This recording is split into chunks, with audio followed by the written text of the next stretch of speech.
Assalamualaikum warahmatullahi wabarakatuh. Halo semuanya.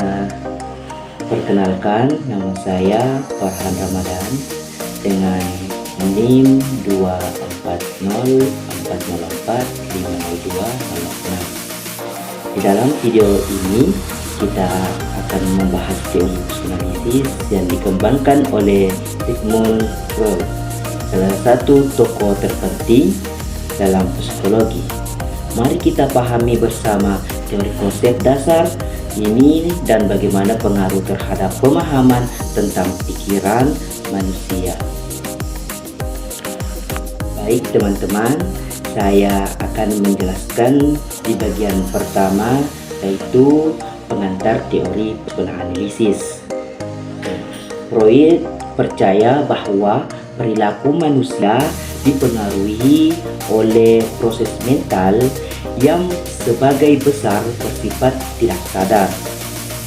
Teori psikoanalisis berfokus pada tiga aspek utama. Yang pertama itu kesadaran. Pikiran sadar yaitu cara yang sedang kita sadari saat ini. Dan kedua itu prasadar, informasi yang bisa diakses dengan usaha seperti ingatan. Dan ketiga itu tak sadar, bagian terbesar dari pikiran yang menyimpan dorongan, keinginan, dan konflik tersembunyi. Dan Freud juga menganggap pikiran tidak sadar sebagai kunci dalam memahami perilaku manusia.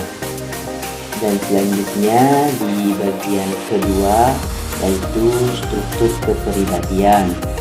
Freud membagi kepribadian menjadi tiga komponen utama. Yang pertama itu id, bagian primit dari kepribadian yang berproses berdasarkan prinsip kesenangan.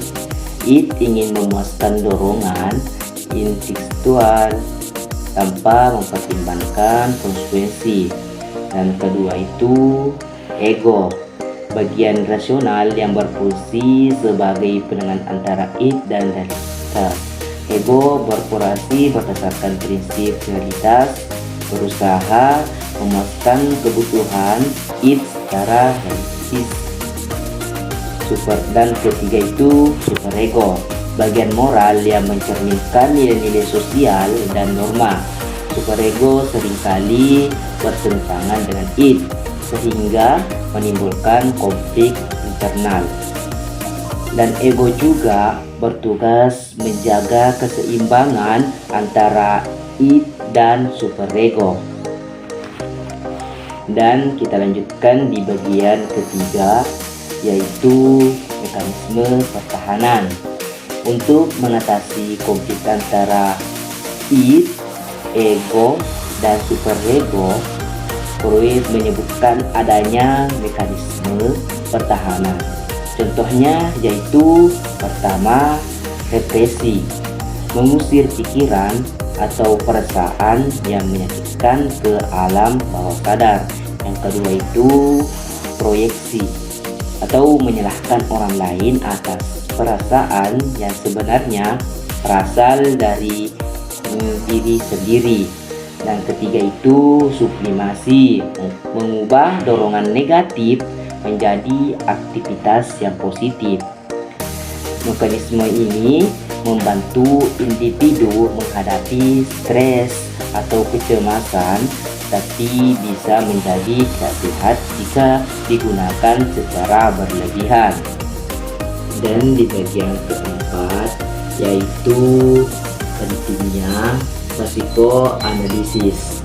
Teori psikoanalisis Freud berkontribusi besar dalam bidang psikologi, khususnya dalam pemahaman tentang alam bawah sadar dan terapi psikologis melalui psikoanalisis seperti asosiasi bebas dan analisis mimpi.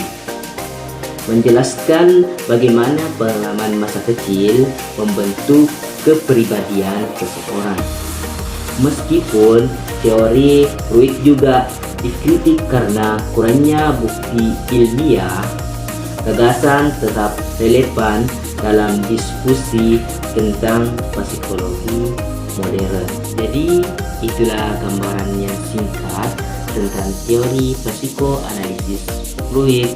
Teori ini mengajarkan kita bahwa pikiran manusia lebih kompleks dari yang terlihat. Jika Anda punya pendapat atau pertanyaan, tulis di kolom komentar ya. Cukup sekian dari penjelasan saya, lebih kurangnya mohon dimaafkan. Wabillahi taufiq wal hidayah. Wassalamualaikum warahmatullahi wabarakatuh.